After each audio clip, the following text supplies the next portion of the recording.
Object oriented programming में आज का जो सिक्योर्ड या फिर बोलो गारंटीड 7 मार्क्स जो है, आज के सवाल क्या है कि सबसे पहले समझेंगे ऊप्स क्या है, what is object oriented programming. उसके बाद कैरेक्टरिस्टिक या फीचर ऑफ ऊप्स के बारे में देखेंगे, difference between object oriented programming और प्रोसीजर ओरिएंटेड प्रोग्रामिंग को देखेंगे। फिर उसके बाद मेरिट्स एंड डिमेरिट्स, ठीक है, ये demerits of object oriented programming. तो ये आपका 7 से 14 मार्क्स तक का गारंटीड सवाल है, ठीक है। यहाँ पे बात करें पहले क्वेश्चन का कि ऑब्जेक्ट ओरिएंटेड प्रोग्रामिंग से आप क्या समझते क्या है। तो OOP is a programming approach in which programme is design using class and object, ठीक है, इसको हटा देना है। यानी ऑब्जेक्ट ओरिएंटेड प्रोग्रामिंग एक ऐसा प्रोग्रामिंग अप्रोच है जहाँ पे जो है प्रोग्राम आपको क्लास और ऑब्जेक्ट दो सेक्शन में डिवाइड रहते हैं, जिसमें ऑब्जेक्ट क्या होता है, object is a real world entity that has data and function, ठीक है। मतलब बेसिकली जब आप ऑब्जेक्ट को क्रिएट करोगे, you have, I am assuming कि आपको थोड़ा उप्स वगैरह पता होगा, ठीक है, तब ये नोट्स आपको समझ में आएगी। क्योंकि मैं अगर बेसिक और स्क्रैच तक चला गया तो वीडियो बहुत लंबी होगी, ठीक है, जिसका कोई सेंस नहीं बनेगा। तो ऑब्जेक्ट क्या होता है, सिमिलरली एक रियल वर्ल्ड एंटिटी होता है जिसके अंदर डेटा होता है और फंक्शन होता है। और क्लास क्या होता है, class is a blue print और टेम्पलेट क्रिएटिंग इन ऑब्जेक्ट, ठीक है। किसी भी ऑब्जेक्ट का ध्यान से सुनिए, जब आप क्लास क्रिएट करते हो ना, जब आप क्लास क्रिएट करते हो ना, तो यहाँ पे कुछ डेटा डिफाइन करते हो या फिर डेटा मेंबर बोलते हैं, फिर उसके बाद कुछ मेंबर फंक्शन डिफाइन करते हो। तो जो ऑब्जेक्ट आप बनाते हो ना, तो वो ऑब्जेक्ट जो कि रियल वर्ल्ड कोई सा भी एंटिटी होता है, किसी भी चीज़ का नाम हो गया, जो कि यही दो चीज़ें कंटेन करता है, डेटा कंटेंट करता है और उसके कुछ फंक्शन होंगे। और क्लास जो होता है एक तरीके का ब्लूप्रिंट होता है, टेम्पलेट होता है, जो कि कोई भी ऑब्जेक्ट क्रिएट करते हैं उसका। तो ऊप improves code reusability, security and maintainability. तो ये सिंपली हम ऊप्स के ऑब्जेक्ट ओरिएंटेड प्रोग्रामिंग के इंट्रोडक्शन लिख सकते हैं कि ये क्या है। बात करें कैरेक्टरिस्टिक्स ऑफ ऊप्स की, ठीक है, तो हो सकता है ये भी आपको सिंपली 7 मार्क्स में पूछ दे। कैरेक्टरिस्टिक फीचर क्या है, तो ऊप हैज सेवरल इंपॉर्टेंट फीचर। तो यहाँ पे कुछ मेनली फीचर होते हैं, पहला क्लास होता है, ऑब्जेक्ट होता है, ठीक है, उसके बाद इनकैप्सुलेशन होता है, एब्स्ट्रैक्शन होता है, पॉलीमॉर्फिज्म होता है, इनहेरिटेंस होता है।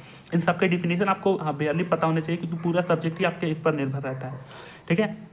बात करें क्लास की, हो क्या कि the class is a blueprint और टेम्पलेट ऑफ क्रिएटिंग ऑब्जेक्ट। आप कोई सा भी ऑब्जेक्ट क्रिएट करते हो उसका टेम्पलेट होता है, ठीक है। सिमिलरली अगर मैं आपको दिखाऊँ ना, सिमिलरली कुछ प्रोग्राम का ऐसा होता है, सबसे पहले आप क्लास बनाते थे ऊप्स में। क्लास जैसे कि मैंने स्टूडेंट नाम का क्लास बना लिया, ठीक है। स्टूडेंट क्या है, जो ओवरऑल पूरे दुनिया में है सारे स्टूडेंट, वो क्या है। अब मैंने यहाँ पे एक राम नाम ले लिया, ठीक है, राम भी एक स्टूडेंट है, श्याम भी एक स्टूडेंट है, ठीक है, श्याम भी एक स्टूडेंट है, कालू भी एक स्टूडेंट है, मेरे डॉगी का नाम कालू था।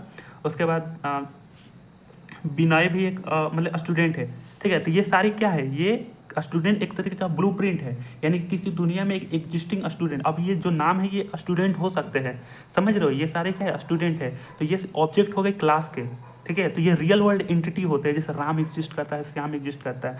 तो हमने क्लास बनाया स्टूडेंट का। अब यहाँ पे कुछ चीज़ें प्राइवेट होती है ना, तो यहाँ पे हम प्राइवेट कीवर्ड लिखते थे, आपको एक्सेस मॉडिफायर तो आपको पता ही होंगे। तो हमने प्राइवेट के अंदर इसका कोई नाम होते हैं, जैसे हमने स्ट्रिंग ले लिया, अरे यार बढ़िया से हो जाए स्ट्रिंग, उसके बाद ये नेम हमने कुछ लिख लिया। उसके बाद इन दोनों के कुछ काम भी होंगे, विनय कालू ये सारे क्या करते हैं, कुछ तो करते होंगे, तो पढ़ाई करते हैं, तो कुछ काम होगा। तो लेट सपोज प्रोग्रामिंग में हम कुछ चीज़ें प्रिंट तो करते हैं ना, तो यहाँ पे हम जिससे करते हैं वॉइड शो या वॉइड प्रिंट, एक फंक्शन हमने बना दिया, ठीक है। अब ये फंक्शन क्या करेगा, इन दोनों का कुछ काम भी हो, इस फंक्शन को भी मैंने पब्लिक रख दिया, ठीक है। हाँ, हर चीज़ को हमें पब्लिक और प्राइवेट रखना होगा, इसलिए ऊप हमें सिक्योरिटी रीयूजिबिलिटी का सारे फीचर उपलब्ध करता है। इसको फिर मैंने पब्लिक रख दिया वॉइड शो को। अब इसका कोई काम होगा, तो बेसिकली हम काम को प्रिंट करना चाहते हैं। इन सारे लड़कों का काम क्या होगा, स्टडी करना, ठीक है। ये कुछ बेसिक सा प्रोग्राम होता है, ठीक है। उसमें इसको बोलते हैं डेटा, ठीक है। ये जो नाम हो गए, इनके एज भी ले सकते हैं, इनके मार्क्स भी ले सकते हैं, इंट मार्क्स इंट एज। तो ये सारी क्या है, इसको हम डेटा बोलते हैं। डेटा मेंबर भी बोल दो, ठीक है, डेटा मेंबर बोलो, चाहे सिंपली आप डेटा बोलो, या फिर इनको आप एट्रीब्यूट भी बोल सकते हो, एट्रीब्यूट भी बोल सकते हो, ठीक है। ये इन अलग अलग नामों से इनको पुकारा जाता है। और ये जो है आपका ये एक फंक्शन है, वॉइड शो क्या है, एक तरीके का फंक्शन है। तो इसको सिंपली आप मेंबर भी बोलते हो, मेंबर या मेंबर फंक्शन भी बोलते हैं, ठीक है। या फिर आप फंक्शन भी लिख सकते हो, मेंबर फंक्शन या फंक्शन भी लिख सकते हो। ये सारे क्या है, इस ऑब्जेक्ट के कौन क्या करते हैं ये लोग, तो ये डिफाइन करता है। तो ये इस तरीके से क्लास होता है। तो क्लास हमारा क्या होता है, एक तरीके का ब्लूप्रिंट होता है, ठीक है, या फिर टेम्पलेट होता है किसी भी ऑब्जेक्ट का क्रिएट करने का। क्योंकि सारे ऑब्जेक्ट का देखो एक ही काम है, उनके नाम ले लो और उसके कुछ चीज़ें प्रिंट कर दो। तो अ class defines data member and member function. तो इसको हम डेटा बोलते हैं, ठीक है, इसको हम डेटा बोलते हैं, और ये हमारा मेंबर होता है, इसको मेंबर फंक्शन बोलते हैं। अब दिज मेंबर्स यानी data and function is access by 3 access specifiers. तो क्लास के अंदर जो होता है आपका जो ये डेटा होता है और डेटा मेंबर होता है उसको हम एक्सेस मॉडिफायर के थ्रू एक्सेस करते हैं। और एक्सेस मॉडिफायर आपको 3 तरीके के होते हैं, एक प्राइवेट होता है, पब्लिक होता है और प्रोटेक्टेड होता है। प्राइवेट क्या करता है, members are not accessible outside the class, ठीक है। प्राइवेट में जो कि अगर इसको हम पब्लिक कर दें तो हम इस मेंबर को फंक्शन को क्लास के बाहर एक्सेस कर लेते हैं, पर अगर ये प्राइवेट क्या करता है, हम इसको क्लास के बाहर एक्सेस नहीं कर सकते।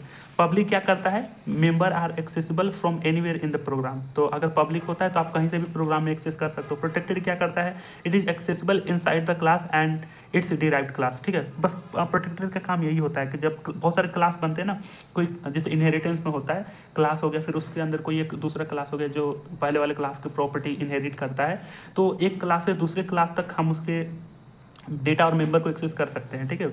ये होता है प्रोटेक्टेड में, accessible inside the class and its derived class. बाकी ऑब्जेक्ट दूसरी प्रॉपर्टी की बात करें, then object is instance of class. तो क्लास का ही एक एग्जांपल है, इंस्टेंस सिंपली एक एग्जांपल बोलते हैं, ठीक है। इंस्टेंस ऑफ अ क्लास अक्सर ये पॉपुलर डेफिनेशन है, instance of a class, it represent a real world entity, it occupies memory, ठीक है। तो जब आप ऑब्जेक्ट को क्रिएट करते हो ना, ध्यान से देखो, हमने एक मैं फिर से लिख देता हूँ, ठीक है। ये क्लास हमने स्टूडेंट नाम का बनाया, ठीक है। ये ब्लूप्रिंट होता है। अब हर क्लास के अंदर क्या होता है, आपका एक डेटा होता है, उसके बाद एक फंक्शन होता है जिसको मेंबर बोलते हैं। तो यहाँ पे हमने शुरुआत में मान के चलो पब्लिक रख दिया, ठीक है। इसके अंदर इंट मार्क्स हो सकते हैं, स्ट्रिंग नेम हो सकता है। ये सिंपली आपको बेसिक ओप्स का प्रोग्राम इस तरीके से ही लिखते हैं ना, ठीक है। उसके बाद हमने इसके मेंबर को भी हमने पब्लिक रख दिया ताकि एक्सेस करना मेंबर क्या है, सिंपली कोई शो करने वाला है, चाहे वॉइड शो, एक हमने फंक्शन बना दिया। अब ये भी पब्लिक है। अब इसका क्या है, मान के चलो कुछ चीज़ें प्रिंट करनी है। ये लोग क्या करते हैं, स्टडी करते हैं, लेट सपोज स्टडी करते हैं और इसको करना। अब जैसे ही हमारा प्रोग्राम जब बंद हो जाता है क्लास का, तो फिर यहाँ से हमने इंट मेन से, ये मेन मेथड से हमने चीज़ों को एक्सेस करना चालू किया इसके ऑब्जेक्ट को। तो हम स्टूडेंट को एक स्टूडेंट का नाम ले सकते हैं, जैसे राम। तो ये क्या है, एक ऑब्जेक्ट है। अब ऑब्जेक्ट क्या है, इंस्टेंस ऑफ क्लास। क्लास का एक एग्जांपल है। जब ऑब्जेक्ट आप क्रिएट करते हो, अगर हमें वॉइड शो को प्रिंट करना होता है ना स्टडी, तो हम सिंपली लिखते हैं राम डॉट शो, इस फंक्शन को कॉल कर दिया राम डॉट शो। ये राम डॉट शो लिखेंगे तो राम का क्या काम है, पढ़ाई करना। इसी तरीके से हम फिर से एक ऑब्जेक्ट क्रिएट कर देखते हैं, जैसे कि कालू। तो हम क्या करेंगे, कालू डॉट शो, ये भी क्या करेगा, पढ़ाई कर रहा है। इस तरीके से हम ऑब्जेक्ट क्रिएट करते हैं राम कालू। ये ऑब्जेक्ट क्या है, इंस्टेंस ऑफ क्लास होते हैं जो कि रियल वर्ल्ड एंटिटीज को रिप्रेजेंट करते हैं, और ये मेमोरी ऑक्यूपाई होता है जब भी आप किसी ऑब्जेक्ट को क्रिएट करते हो। तो हमने क्लास ऑब्जेक्ट देख लिया ना। उसके बाद अगर एब्स्ट्रक्शन की बात करें तो it refers the hiding unnecessary details and showing only important information to the user. ये एब्स्ट्रक्शन होता है। जैसे कि आप कार चलाते हो, तो यूजर को सिर्फ कार को चलाने से मतलब हो, वो कार यूजर चलाने जानता है, पर कार के अंदर जो इंजन होते हैं, किस तरीके से अंदर की फंक्शनिंग हो रही है, कि चाबी डालने पर कैसे स्टार्ट हो रहा है, उसको अंदर से कुछ नहीं मतलब है। सिमिलरली आप फ़ोन चलाते हो तो आपको फ़ोन से ही मतलब है कि हाँ चलो ये ऐप खुलता है, ऐसे खुलता है, ऐसे गाने सुनते हैं, पर अंदर के सॉफ्टवेयर, अंदर की प्रोग्रामिंग कैसी चीज़ें, वो उस यूजर से मतलब नहीं है। तो एब्स्ट्रक्शन भी वही होता है कि हम अननेसेसरी डिटेल को हाइड करते हैं, showing only important information to the user. उसके बाद बात करें, it reduces complexity and increases efficiency. ये एब्स्ट्रक्शन का मतलब होता है। तो ये एक प्रॉपर्टी हमने देख लिया। उसके बाद इनकैप्सुलेशन की बात करें तो चौथी प्रॉपर्टी है encapsulation means wrapping up data member and member function into single unit class. Simply यहाँ पे ध्यान से देखो, इस क्लास के अंदर क्या है, ये आपके डेटा मेंबर है, या फिर इसको डेटा बोलते हैं, और ये क्या है, एक मेंबर है, ठीक है। तो एक क्लास के अंदर डेटा और मेंबर, ठीक है, ध्यान से देखो, ये क्लास का ओपनिंग ब्रैकेट रहा स्टूडेंट का, और यहाँ पे क्लोजिंग ब्रैकेट रहा। इन दोनों के अंदर क्या है, इस क्लास जो है स्टूडेंट के अंदर क्या है, आपका डेटा है, मार्क्स और ने, उसके बाद कोई एक मेंबर है, कोई एक फंक्शन है, ठीक है। इसको रैपिंग अप करना, यानी कि एक जगह लिखना, इसको एक साथ लिख देना, रैपिंग अप कर देना, यही हमारा इनकैप्सुलेशन होता है। तो बाय डिफॉल्ट आप कोई सा भी क्लास बनाते हो ना, वो इनकैप्सुलेशन ही होता है। इनकैप्सुलेशन का मतलब, ये आपका कैप्सूल है, कैप्सूल के अंदर क्या है, यहाँ पे आपका डेटा होगा और यहाँ पे आपका मेंबर होगा, इसको एक जगह रख देना। तो इस कैप्सूल के अंदर हमने दो चीज़ें एक जगह बाइंड करके रख दी, एक जगह कॉम्पैक्ट करके रख दिया, रैपिंग अप करके रख दिया। तो बाय डिफॉल्ट कोई सा भी आप प्रोग्राम देखते हो ना, वो इनकैप्सूल्ड ही रहता है। ये होता है इनकैप्सुलेशन। तो सिंपली इनकैप्सुलेशन कुछ भी नहीं है, बस नाम थोड़ा सा प्रोग्रामिंग में ऐसे दे दिया है। Encapsulation means wrapping up data member function in a single unit, ठीक है। It helps in data hiding from outside the access and improve security. मतलब data hiding from outside access and improve security. हाँ, ये encapsulation का important बात ये है, ठीक है। ये इसको हमने एक जगह तो कम्पैक्ट करके रख दिया, तो अगर हम इस फंक्शन को अगर पब्लिक ना रख के अगर हम इसको प्राइवेट रख देते तो इसको हम इसके मतलब मेथड को कहीं भी आउटसाइड द क्लास एक्सेस नहीं कर पाते, समझ रहे हो। तो इनकैप्सुलेशन का मेजोरिटी ये मतलब होता है ना, वो डेटा को एक्सेस करने से दूसरे क्लास से बचाता है। अगर इसको हम अगर प्राइवेट कर देते ना, प्राइवेट तो इसको हम कभी एक्सेस ही नहीं कर सकते आउटसाइड द क्लास, समझ रहे हो। ऐसे बाय डिफॉल्ट आपका प्रोग्राम में प्राइवेट ही रहता है। तो ये होता है, किसी को अगर आप प्राइवेट पब्लिक रख सकते हो, किसी को भी प्रोटेक्टेड रख सकते हो।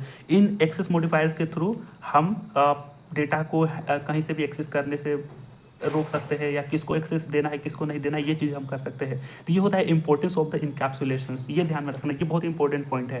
तो एब्स्ट्रैक्शन और इनकैप्सुलेशन समझ गए ना। एब्स्ट्रैक्शन मतलब कि अननेसेसरी डिटेल को हाइड करना, इंपॉर्टेंट जो यूजफुल इन्फॉर्मेशन है वो यूजर को दिखाना, ठीक है, जो कि कॉम्प्लेक्सिटी को रिड्यूस करता है और इंक्रीज करता है एफिशिएंसी को।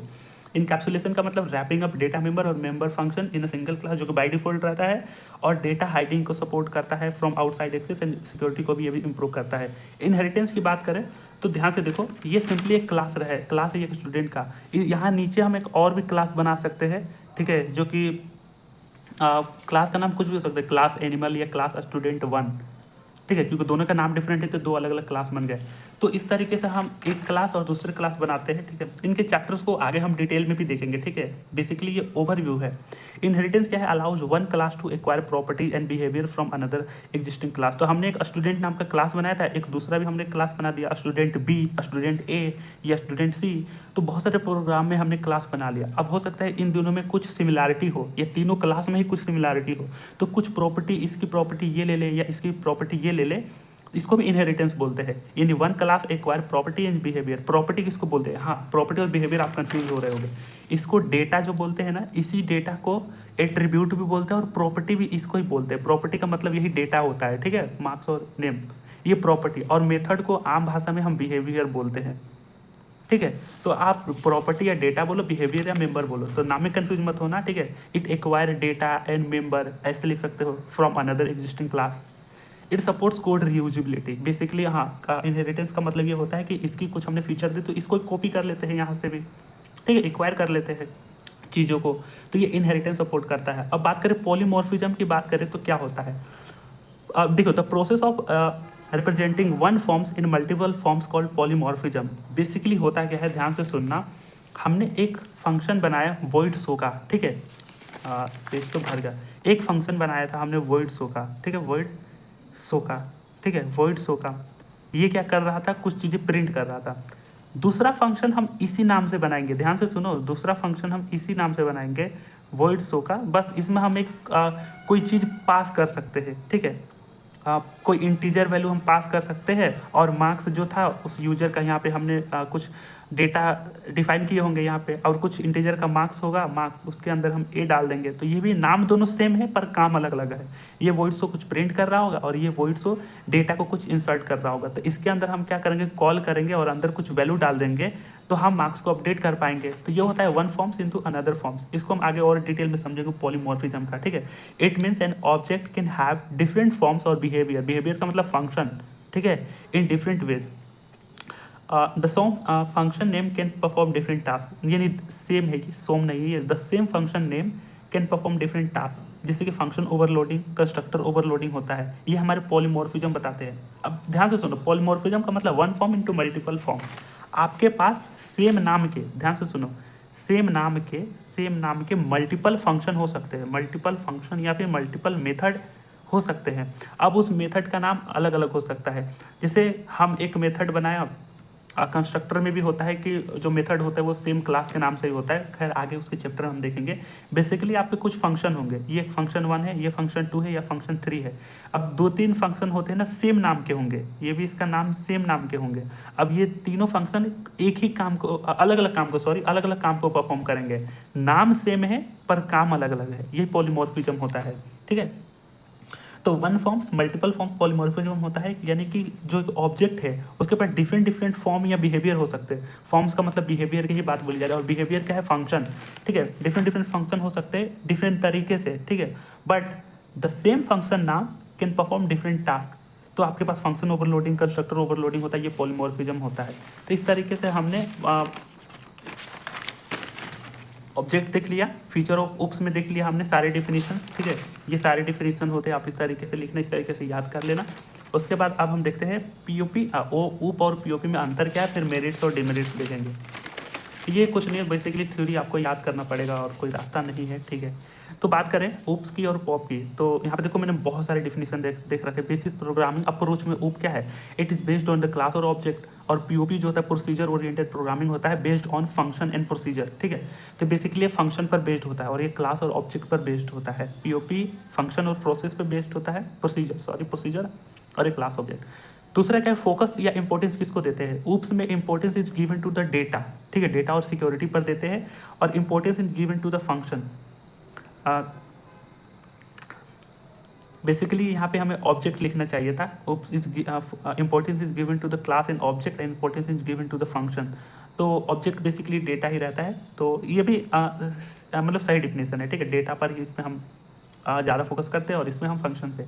एक्सेस स्पेसिफायर, तो उप्स के पास एक्सेस स्पेसिफायर होते हैं, जिसे, ठीक है, उप्स हैज एक्सेस स्पेसिफायर नेम जो कि पब्लिक, प्राइवेट और प्रोटेक्टेड होता है। पीओपी के पास कोई सा भी एक्सेस मॉडिफायर नहीं होता है, मॉडिफायर स्पेसिफायर्स नहीं होते। अप्रोच की बात करें तो उप जो है बॉटम अप अप्रोच फॉलो करता है, और पीओपी जो होता है आपका टॉप डाउन अप्रोच फॉलो करता है, एक डिफरेंस हो गया। डेटा मूविंग की बात करें तो object can move and communicate with each other together member function, ठीक है।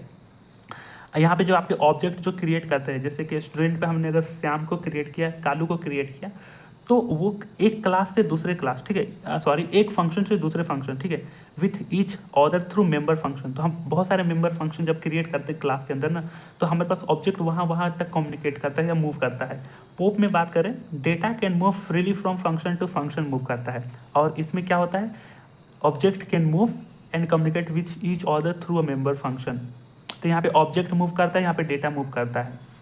डेटा सिक्योरिटी की बात करें तो provide data hiding using access modifiers, highly security होता है, ठीक है, क्योंकि एक्सेस मॉडिफायर से हम डेटा में ज़्यादा सिक्योरिटी ले सकते हैं, किसको प्राइवेट किसको पब्लिक रखना है, तो हाई सिक्योरिटी होता है। इसमें डेटा हाइडिंग का कोई ऐसा सीन नहीं होता है, क्योंकि एक्सेस मॉडिफायर नहीं है, तो no proper data hiding, it is less secure. Code reusability की बात करें तो आपका उप जो है इनहेरिटेंस को सपोर्ट करता है ना, तो हाई कोड रियूजिबिलिटी होती है, कोड को बार बार यूज कर सकते हैं उसी कोड को, और यहाँ पे रियूजिबिलिटी बहुत कम होती है। कॉम्प्लेक्सिटी हैंडलिंग की बात करें तो उप जो होता है, आप लार्ज नंबर जो बहुत बड़े बड़े प्रोग्राम होते हैं ना, उसके लिए थोड़े कॉम्प्लेक्स हो सकते हैं, suitable for large and complex program, ठीक है, उसके लिए आप उप को यूज करें, ताकि लार्ज प्रोग्राम, बहुत कॉम्प्लेक्स प्रोग्राम होते हैं, वहाँ पे सिक्योरिटी भी मेंटेन रखनी होगी, समझ रहे हो ना, तो उसके लिए उप यूज कर। बाकी अगर पोप की बात करें तो ये कुछ स्मॉल छोटे छोटे प्रोग्राम के लिए सूटेबल होता है। एग्जाम्पल कुछ प्रोग्राम ध्यान में रखना, प्रोग्रामिंग लैंग्वेज पोप में, उप में होता है आपका C++, जावा, पाइथन हो गया, और इसमें आता है पोप में सी और पास्कल होते हैं। तो ये कुछ डिफरेंस हमने देख लिया ना ओप और पॉप के, ठीक है। हाँ, यहाँ पे लिखना चाहिए था importance is given to the data and security. हाँ, डेटा को ही तो हम क्लास के अंदर ही हम डेटा डिफाइन करते हैं, मेंबर डिफाइन करते हैं, और ऑब्जेक्ट जो है इंस्टेंस ऑफ क्लास है, तो वहाँ की जो डेटा होती है उसकी सिक्योरिटी पे ज़्यादा इंपॉर्टेंस देता है आपका। और पीओपी, हाँ ठीक है, फंक्शन को, हाँ ठीक है, सही डिफिनेशन है। बात करें डिमेरिट्स और मेरिट्स, उप्स में हम क्या क्या खूबियाँ देखते हैं, तो पहले मॉड्यूलरिटी की होती है उप में, in each object works independently making programming structure and modular, ठीक है। तो बेसिकली जो आप ऑब्जेक्ट को जो बनाते हो ना, एक स्टूडेंट S1 S2 S3, ये सारे ऑब्जेक्ट आपको इंडिविजुअल रूप में, मतलब अलग अलग तरीके से इंडिपेंडेंटली काम करते हैं, जिससे प्रोग्राम का वेल स्ट्रक्चर्ड रहता है, मॉडुलर रहता है। बाकी रीयूजिबिलिटी की बात करें, using inheritance the same code can be use again which saves time and effort, ये इनहेरिटेंस को सपोर्ट करता है ना, तो वहाँ पे रीयूजिबिलिटी आती है। बात करें डेटा सिक्योरिटी की, तो हाँ, it's provide data hiding and security using access modifier like protected and private, ठीक है। तो ये क्या है, आपके उप्स के खास चीज़ है, गुणवत्ता यानी मेरिट्स है। चौथा है आपका इजी मेंटेनेंस रहता है, program are divided into class and object, so debugging and updating becomes very easy हो जाता है, तो ये आपका होता है मेरिट्स उप्स के, ठीक है। तो ये 4 पॉइंट ध्यान में रखना, मॉड्यूलरिटी, ठीक है, ऑब्जेक्ट्स इंडिपेंडेंटली वर्क करते हैं हर प्रोग्राम में, जिससे वो चीज़ें वेल स्ट्रक्चर रहती है, और रीयूजिबिलिटी हो गया, डेटा सिक्योरिटी हो गया, इजी मेंटेनेंस हो गया। बात करें डिमेरिट्स की, तो इसमें कॉम्प्लेक्सिटी होती है थोड़ी, यानी it is more complex as compare to POP program. थोड़ा सा ट्रिकी और थोड़ा सा कॉम्प्लिकेटेड होता है। डिमेरिट्स लिखना है तो हमें खोज खोज के कमियाँ तो निकालनी ही होगी। उसके बाद बात करें जो आपका ऑब्जेक्ट ओरिएंटेड प्रोग्रामिंग होता है, हायर मेमोरी यूजेज होता है। Object and classes require more memory, so execution is slower. Learning difficulty होती है। OOPs concept like inheritance polymorphism is different for beginners, ठीक है। वैसे भी शायद पता नहीं आपको समझ में आ रहा होगा कि नहीं पॉलीमॉर्फिज्म इनहेरिटेंस, क्योंकि इनके डीप में ही बहुत सारे चैप्टर है, ठीक है। तो शुरू में मुश्किल होते हैं कि यार ये क्या बोल दिया भाई। उसके बाद overload and in small programs, ठीक है। मतलब for small programs OOPs concept becomes more overhead, ठीक है। ओवरहेड मतलब माथा पेची ज़्यादा रहेगा, ठीक है, छोटे छोटे प्रोग्राम के लिए। POP is more easy and to applying in small programs, तो ये चौथा आपका पॉइंट आप लिख सकते हो, ओवरहेड इन स्मॉल प्रोग्राम्स, ठीक है। तो ये